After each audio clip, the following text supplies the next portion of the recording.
on the Honorable Minister of Finance, Mr. Sheku Ahmed Fantamadi Bangura, to give us the overview of the priorities for 2026 budget. Honorable Minister of Finance.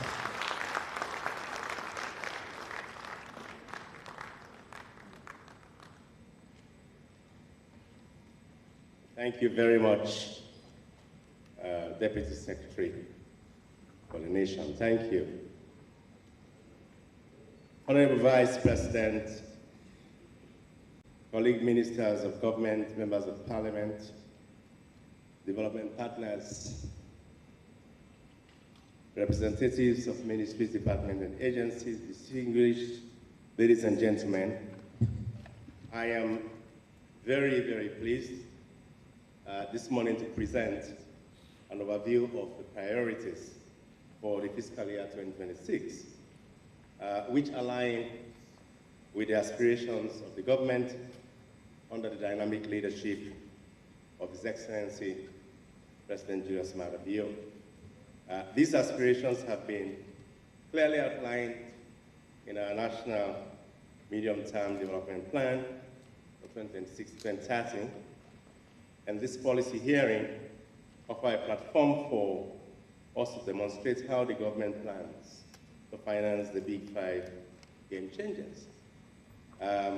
The medium-term expenditure framework, which forms the foundation of our budget, is a 3-year rolling plan from 2026 to 2028.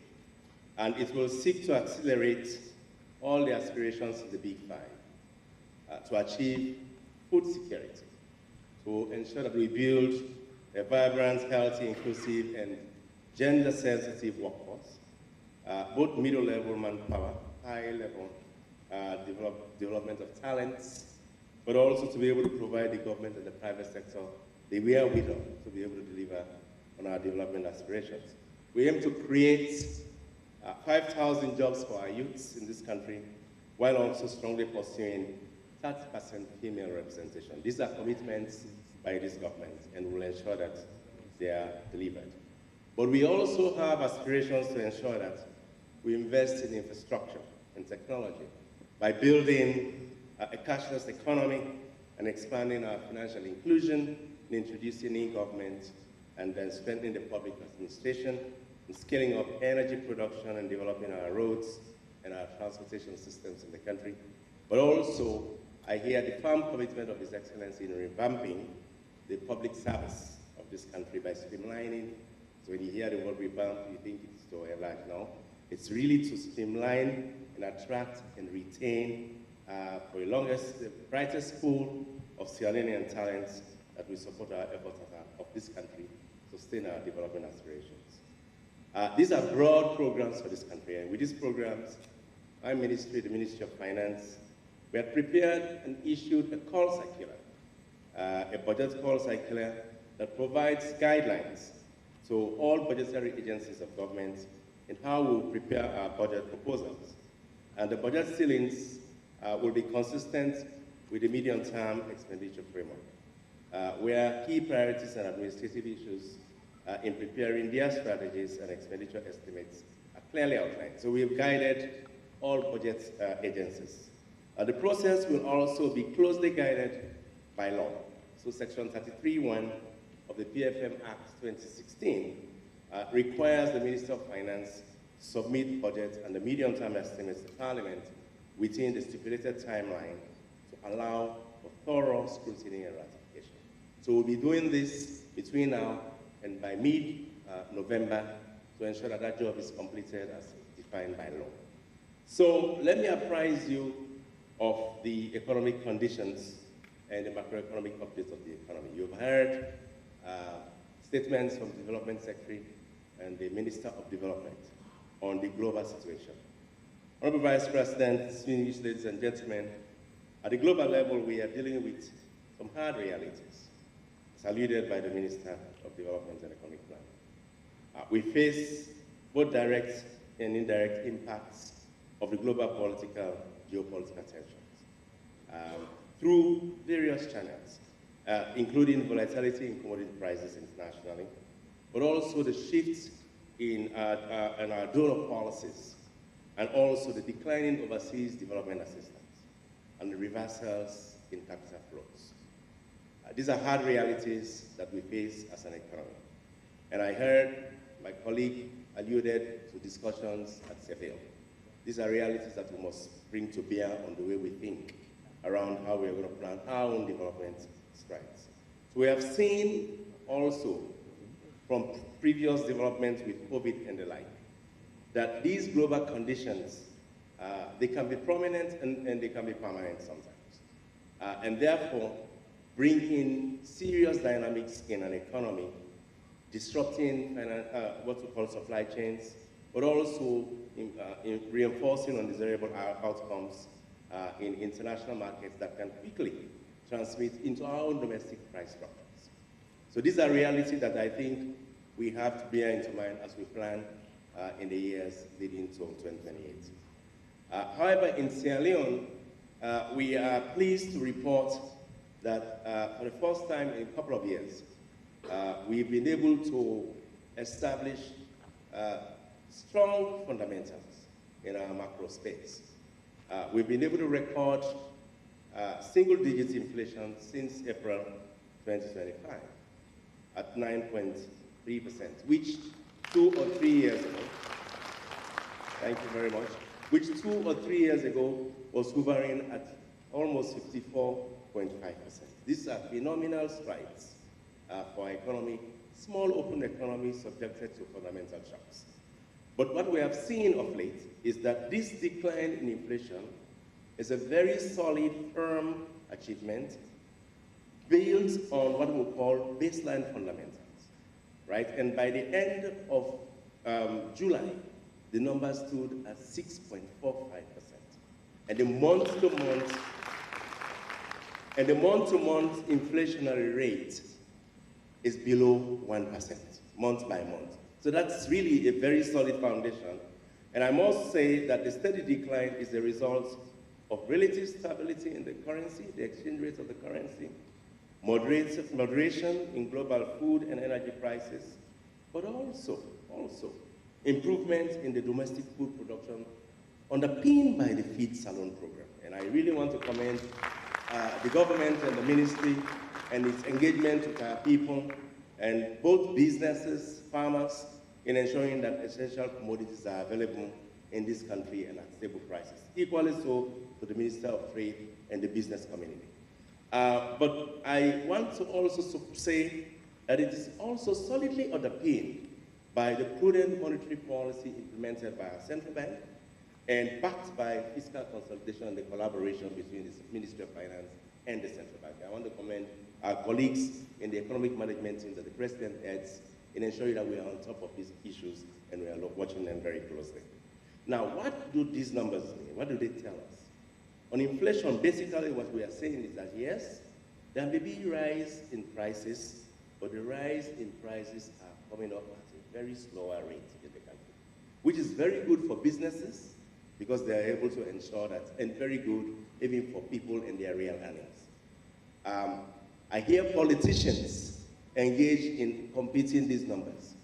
Sincerely, over time, it tells on the pockets of people when real wages start to increase. But that is the focus of our budget process this year, where we want to ensure that we increase the revenues of government to give us the wherewithal to be able to ensure that we invest in people's earnings and the real value of their earnings. This economy is thriving, and I would say it's been resilient. And what I mean by that are growth numbers. We've been growing, not at potential. Potential is something we aspire to. But our growth rate, even for 2024, was 4.4%. And we're projected to grow above that this year, about 4.5%. We're doing this with very conservative posture. But we believe that driven largely by our activities in the economy, both in the agricultural sector, in the service sector, but I believe also in manufacturing, that there's a lot happening there that can underpin our growth outlook. So, and this is complemented by these macro fundamentals that I've actually just alluded to. So we are optimistic that the projections of around minimum 4.5% will be achieved this year, as critical indicators such as private sector credit, commodity exports, lower inflation, stable exchange rates, these are expected to keep our growth path along the way we're expecting. At the end of July, I presented a supplementary budget to Parliament. Basically, the idea is to ensure that we maintain a very solid fiscal posture, that's one. Second, these achievements that we have had on macro fundamentals, we're able to maintain them and consolidate that effort. And basically, it is reflecting few things, where the fundamental assumptions that we made on the budget projections for 2025, they were underpinned by indicators which have turned out to be stronger than we expected. So with lower, we are expecting inflation to be around 20% this year. So when you project your goods and services, you're going to outnumber them. It is way below that at 6% versus 20%. So the numbers that we had put in the original budget, they were overbloated, right? So even our projections of revenues were overestimated. So we have seen, we have to be very frank with the numbers and allow them to be credible enough. Same for exchange rate. We're expecting exchange rate to be around 30 leones to the dollar. We've been able to maintain it around 22.6 thereabouts central bank official rate. So those projections that we had were way below now what we expected. So even if you're expecting revenues from imports coming in, you are actually overestimated them. So those adjustments were made to ensure that we are able to hold our numbers in a very prudent and credible way. Same for inflation, and I'll come back to the numbers around interest rates and the cost of borrowing, which was at over 41%, but now at mid-teens. But Honorable Vice President, ladies and gentlemen, some of the fundamental challenges which we are trying to address very solidly, they have to do with our public debt. Public debt, which in our recent assessment, will deem is approaching sustainable level at moderate risk, and that will be assessed by international partners. We have done our own job, and we will come and verify that. We are ensuring that we manage that very prudently, and ensuring that where the challenge sits, which is with the domestic debt indicators, basically underpinned by high interest rates, we've been able to work closely with the central bank to ensure that that number has come to what we call sustainable levels. It is now at around 16%, 15%, week by week it adjusts and fluctuates along that we deem to be sustainable level of borrowing for the government. But prior to that, what we saw in the banks was not sustainable. So we engaged in very prudent approaches with the central bank to make sure that we manage it, and that's the posture that we are holding, and we will continue to hold that. We will ensure that on the debt outlook, which is a challenge, on a week-by-week basis, we maintain our borrowing internationally on concessional financing. We try and maintain our portfolio of domestic debt with instruments that are long-end, 2-3-year bonds, rather than just short-term instruments, 1-year single treasury bills, and make sure that these are liquid assets that the bank can hold, and they can allow us to be able to get resources from the financial sector as we try to make efforts to raise revenues. As I speak, the government has adopted an approach to reduce the weekly borrowing, right? Continuing efforts to lower the interest rates for government security, and the bonds that we are issuing now, 2, 3, 5 years bond, they are deemed as liquid assets to be held by the financial sector. So that's positive, and we are seeing that the banks are responding, and we encourage them to continue to respond to the borrowing requirements of government. So we have seen interest rates, like I said, drop from 41% to an average of 15, 16%. Let me apprise you of ongoing programs that we are pursuing and the reforms to support the 2026 budget. Because as we noted, the policy hearing, the focus for this year's budget will purely be on ensuring that we enhance our traditional and innovative sources of domestic revenue mobilization to be able to finance the 5 big game changes. First is the IMF program, which is the extended credit facility. The IMF Executive Board approved a 38-month arrangement in October 2024, which requested access to about $285 million between this period up to 2027 November. And they had actually disbursed one tranche, which is $46.6 million. This new arrangement will not only directly support the implementation of our medium-term development plan, it will help us to support our debt sustainability efforts and maintain the low inflation posture that we have, help us build the reserve of the central bank, and support our inclusive growth agenda through structural reforms and targeted spending, but also ensure that we hold our aspirations around governance very tightly, tackle corruption, but ensure that we improve on the institutions and our rule of law posture. The program implementation is on course, and we are taking corrective actions or measures agreed with the fund to ensure that we meet all the quantitative performance criteria and the structural benchmark and commitment by the end of November 2025. We are hopeful that there will be a combined review, first and second review, of our economic performance under this program, which will lead to a disbursement of about $75 million equivalent in December 2025. That's an aspiration that we are working towards very tightly. A second program that would support the budget in addition to the ECF is the IMF Resilience Sustainability Facility. This is an innovative facility, and it is done. This facility is an additional $210 million facility to be disbursed within 24 months, up to 2026 and 2027. And the support is to ensure that we are a country that is prone to climate risk. So we'll be undertaking reforms that are climate macro-critical reforms. And there are 12 related measures that will be implemented by ministries, departments, and agencies. Ministry of Finance, MOPED, Ministry of Environment and Climate Change, our National Disaster Management Agency, Natural Water Resources Agencies, Ministry of Water Resources, Roads, Works. All these areas that we know can be affected by climate-related problems. They have reforms that we have to undertake, and those reforms, once they are completed, they will trigger a disbursement of resources to the government within the next 24 months. So over the past few months, we've held strategic meetings with various departments for the respective reforms to discuss and rationalize and, why we do the reforms and how the measures that will be taken and the timeline.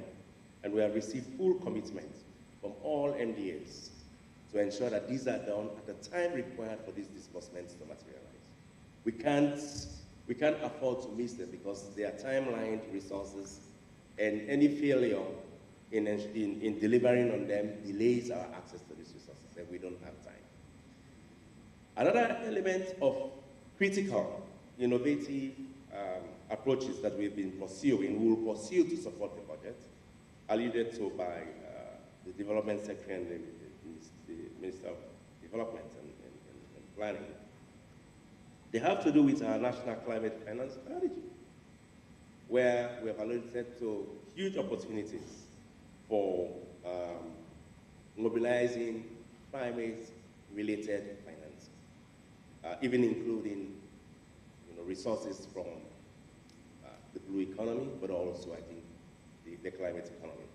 Now, we've developed this strategy from 2025 to 2030, and it presents a strategic framework for mobilizing and distributing financial resources to be able to support climate resilient and low carbon economy. With a financing need of about $2.8 billion by 2030, for climate adaptation and mitigation in Sierra Leone. And the strategy will enable the government to unlock public and private financial resources to strengthen resilience and increase investments in climate-related activities. Potential mechanisms and sources for climate financing have been identified in that strategy. They include direct climate financing, which is from the budget, or international funding through grants, loans, and support, but also market mechanisms, which we are seeing now coming to cabinet, that have to do with carbon credits, but also we'll be trying to see exactly how we introduce smart carbon taxation and also utilize international climate funds to be able to claw in those resources. We had issue of blended financing and de-risking, which will be sourced through public-private partnership, but also other forms of innovative financing mechanisms, which we've been working with partners in different MDAs.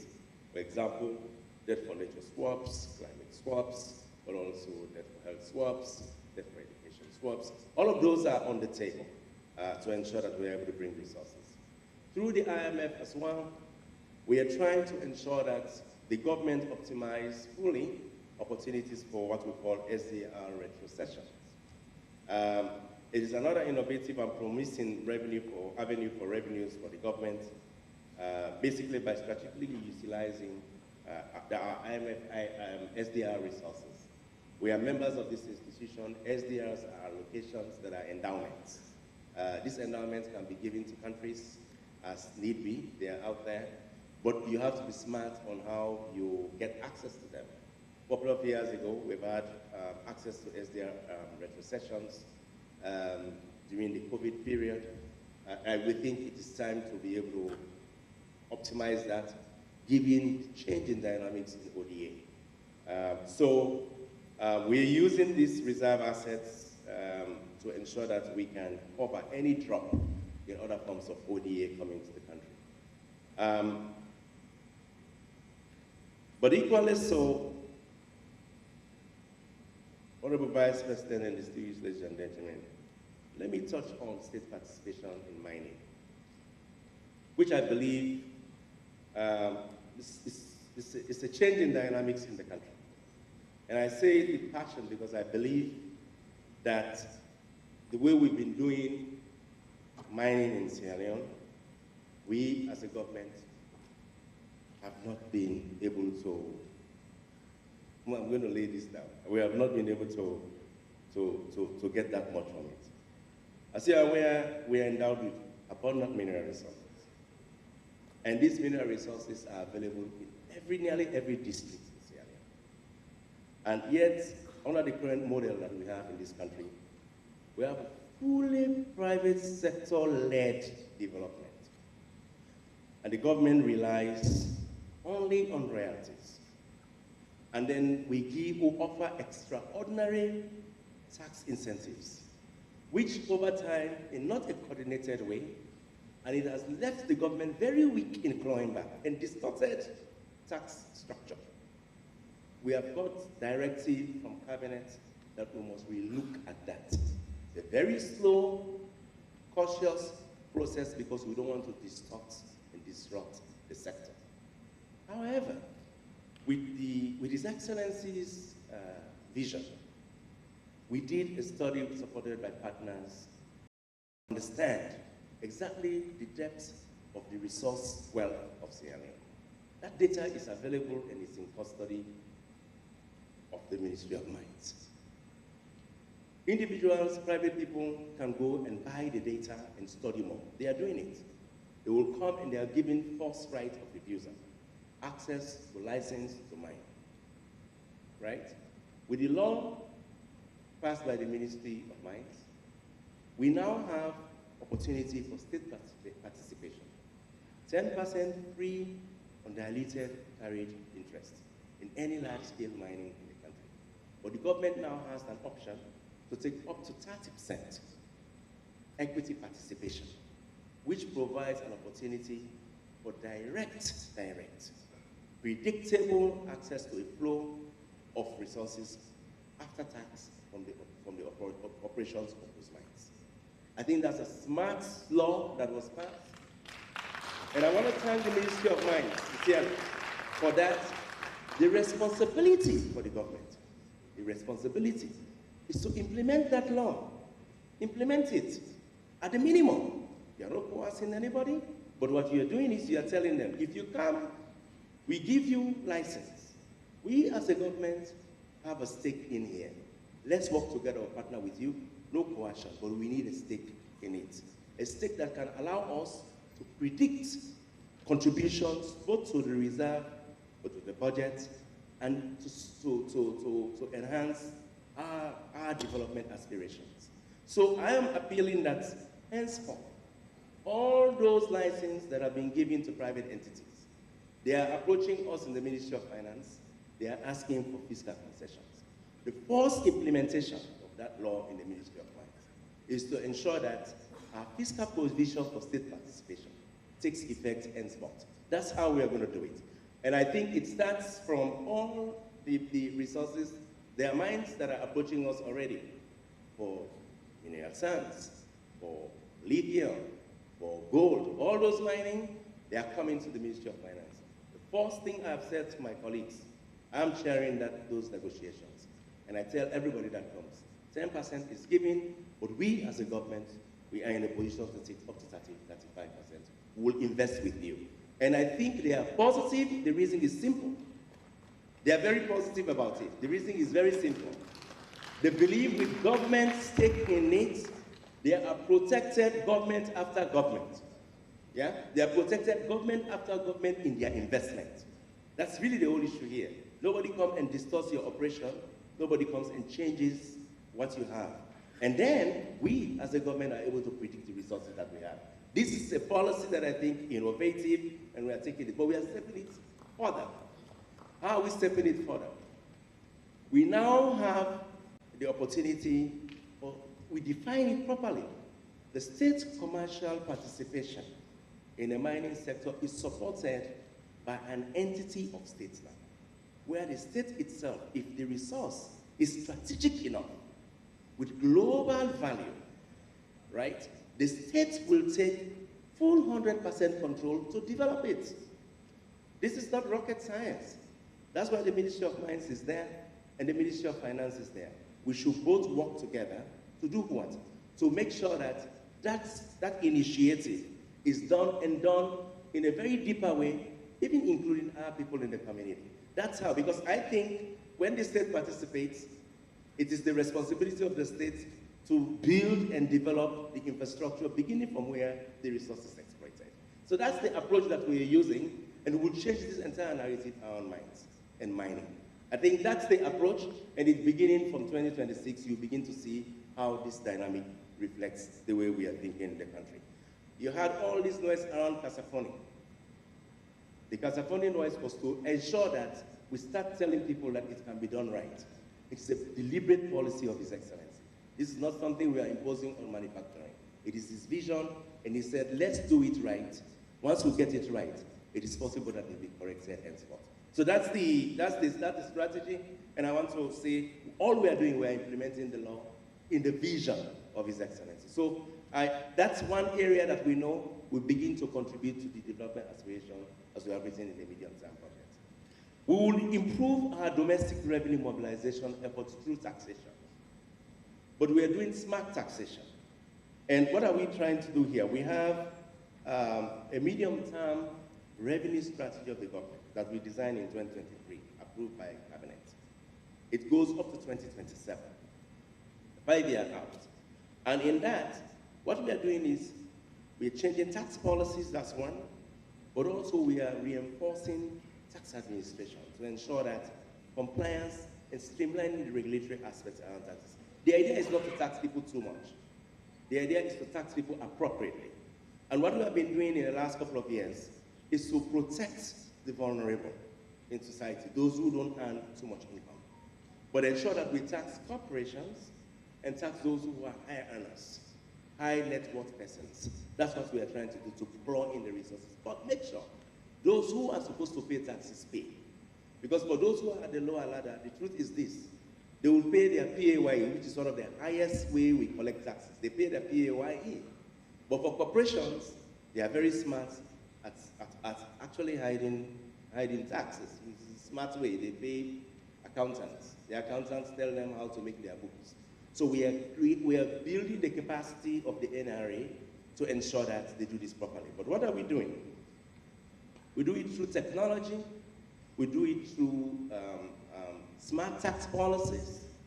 And then it's not about raising the tax. It is about expanding the base for tax collection. That's basically what we are doing. So we are prudent. We don't want to do anything that people may have upheavals. Another area that we want to rationalize has to do with exemptions. We've been doing excessive exemptions through law by Parliament.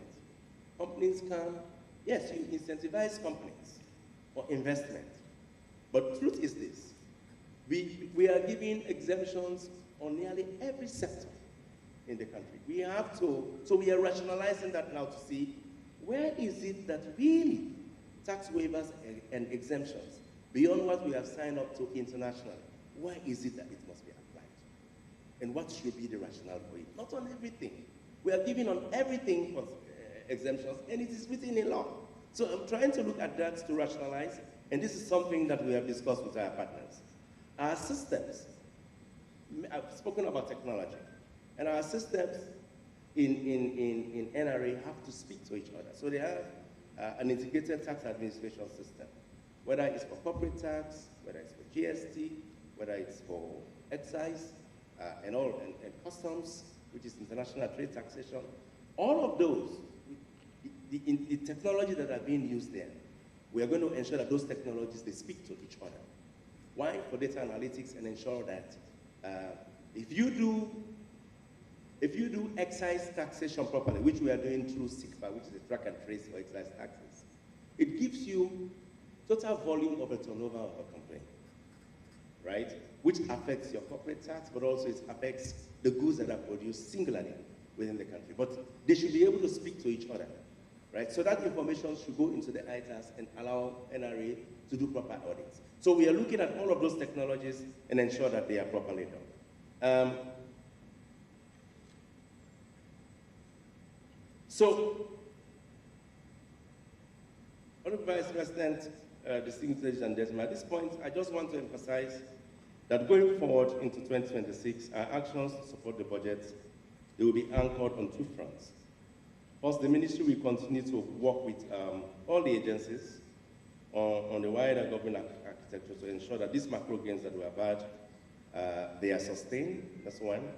And then second, all ongoing economic programs and reforms that we have highlighted so far will be fully utilized to raise the revenues and help to support the priorities for 2026 budget and also the big game changers as actually espoused in the medium-term development strategy. On the budget priorities on the expenditure side, I heard the development secretary say, it's not only about financing, very clear I heard here, but it's about strategic choice. And the pronouncement for the Minister of Development is very clear around how we are going to approach capital spending. But the government will allocate from the budget with key posture to ensure we will provide allocations to maintain the balance between our current expenditure and our capital expenditure. Clear balance. And as you are aware, we are operating a cash budget system in the country because we have not have predictable streams of revenue. So it's cash budgeting. What you collect on a day-by-day basis or by week-by-week basis is what you take to allocate, what we are taking to allocate to run the government. So we can only support program and activities for which we collect revenues, for which revenues are available. It's a very difficult situation. Therefore, the budgetary agencies, we are encouraging them to prepare realistic annual and multi-year budgets, this 3-year horizon, and to ensure that you keep the budget within their ceilings. So what we have done is you heard from the Minister of Development, we have an interministerial public investment program, and mainly for ongoing projects which will be prioritized. And she has actually pointed out key priorities, which will include the Feed Salon program, the Human Capital Development programs, youth employment, technology and digital infrastructure, and other infrastructure, but also the public service. Now, what she pronounces that we'll streamline that and rationalize and avoid the introduction of new programs, but deliver on those that we have identified in prior years. We'll prioritize, we'll complement development funded projects through provision of counterpart funding. We'll ensure that we accelerate ongoing infrastructure projects that are near completion, that are in previous budgets. But we will ensure that delays of implementation that are not adequately funded. If it's not adequately funded, it's going to waste the time. We're not going to be showing pointers to them. We'll ensure that these are rationalized in that committee and ensure that the government is properly advised. We discussed wage bill. We are trying to rationalize the wage bill, and there is a close cooperation with the Wages and Compensation Commission, which we want to make effectively functional and expedite their work in rationalization of wages. And they should do that as quickly as possible and do the appropriate adjustments. And we make sure that core issues around recruitment, promotion, retirement, these are handled very properly in the country, and maintain the wage at a very, very manageable level. And even ensure that people's wages in real terms have meaning. We'll provide essential services in education, health, security, governance, energy, and transport. Financing of key government-related expenditure, including there's a census coming up, so the population and housing census, there's a constitutional review coming up. We'll ensure that these are prioritized. Also, there is a demarcation of districts, but also our current leadership of ECOWAS by His Excellency and this government, but also our electoral reforms. These are key, important, priority funding deliverables in 2026 that we must pay critical attention to. Will provide provision for them appropriately. To support all of this intervention, the ministry is working with allied institutions, partners, particularly the bank, the World Bank, IFC, EU, AFDB, to do what? To implement several emergency fiscal reforms and PFM reforms. Some of these issues that we have been discussing, one which I want to allude to just quickly. The credibility of our budget must be strengthened. In our discussions with partners, we have been really put on watch to ensure that budget that is passed in Parliament, we have to ensure that that budget is executed as expected.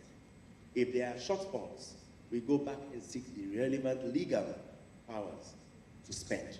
That's basically what they want.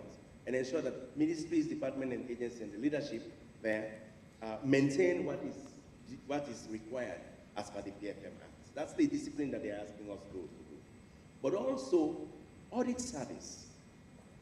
We are under pressure to ensure that we improve our audit responsiveness.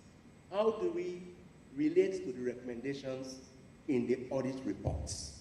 And how do we respond to audit processes? It's not like we are doing anything wrong, but if the auditor comes to audit you, it requires documentation, evidence, and for you to be able to respond. And during that period, short period, if you don't, they form an opinion.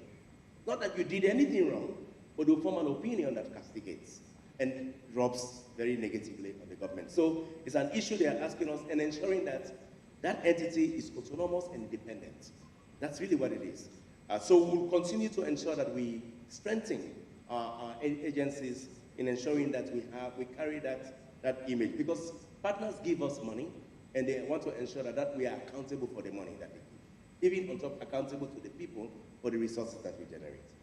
But also we enhance our fiscal transparency, meaning government has to be publishing all critical information around tax expenditures and the like, and procurement. And we ensure that on capital spending, we are actually prudent about it and very transparent and be realistic and ensure that even in emergency or fiscal risk, we are able to study them and advise the government appropriately. Let me conclude. Honorable Vice President, colleagues, I'll close by assuring you that all these key priorities that I've outlined for the 2026 budget, they are designed to promote and grow the Sierra Leone economy. by ensuring that we invest in critical sectors, while also ensuring that our public spending is efficient and the resources are managed very prudently.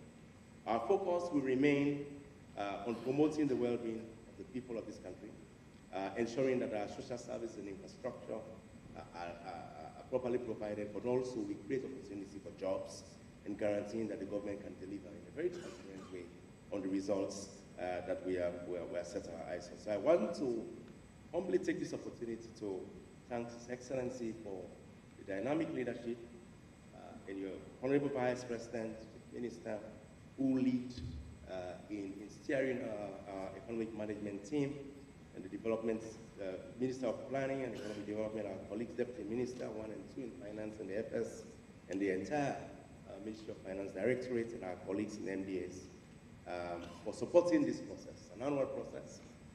But I will say that beginning from next week, there are going to be bilateral discussions which will commence, and the Ministry of Finance and the Ministry of Development will look further into the work of each and every MDA, and civil society are encouraged to join us, all non-state actors, in ensuring that our process is credible and carries all the aspirations of what they hear people say that they want to do. So to be able to ensure that we support a very robust fiscal framework, which is the medium-term the MTF orientation.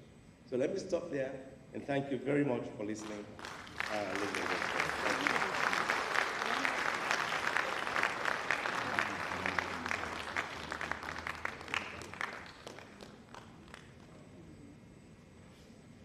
Wow.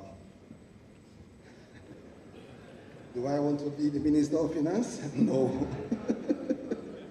It's a huge task. It's a huge task, but thank you. Let's give him a round of applause again.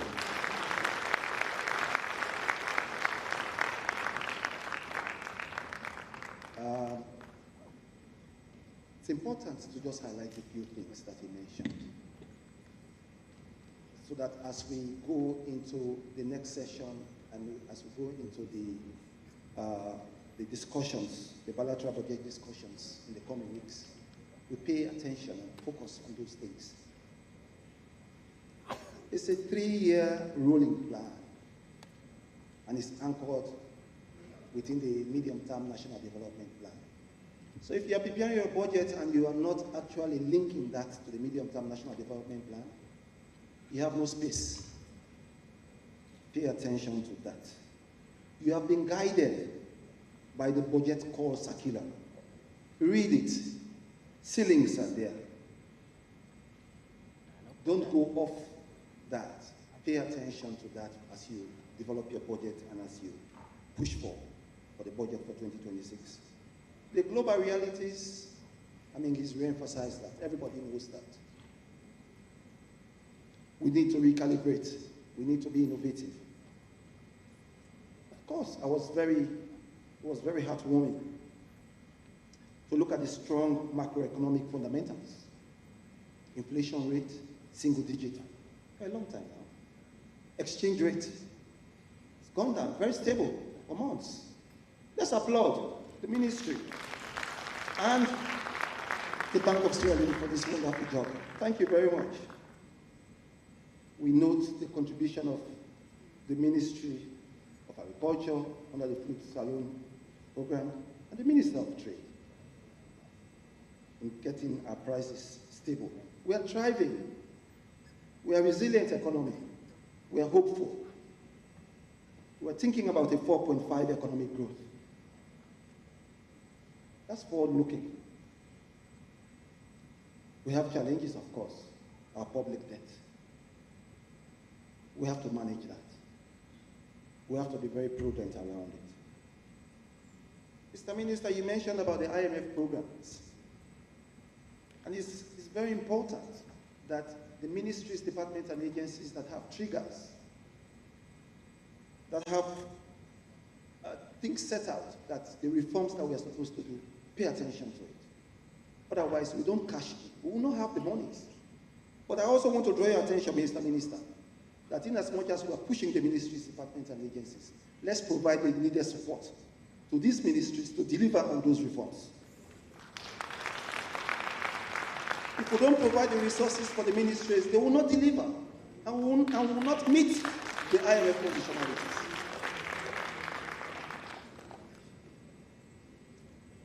He spoke passionately about the natural resources that we have, and he spoke lengthily about mining.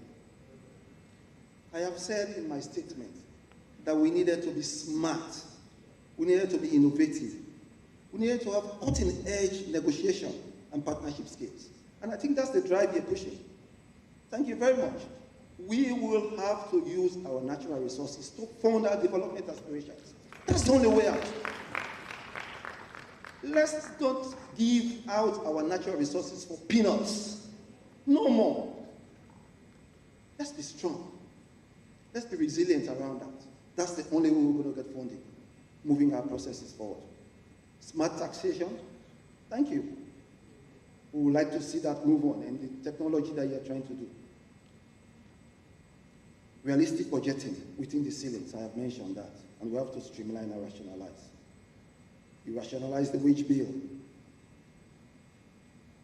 Thank you very much, Mr. Minister, for all you do, and thank you to the staff, the Ministry of Finance, for pulling through what this broader framework will look like moving into 2026.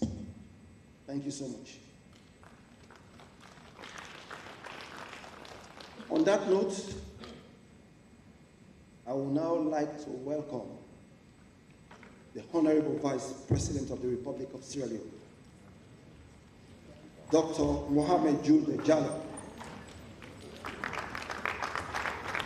to give us the keynote address for this opening ceremony. His Excellency, the Vice President. Thank you, Mr. Chairman. Let's sit down, please.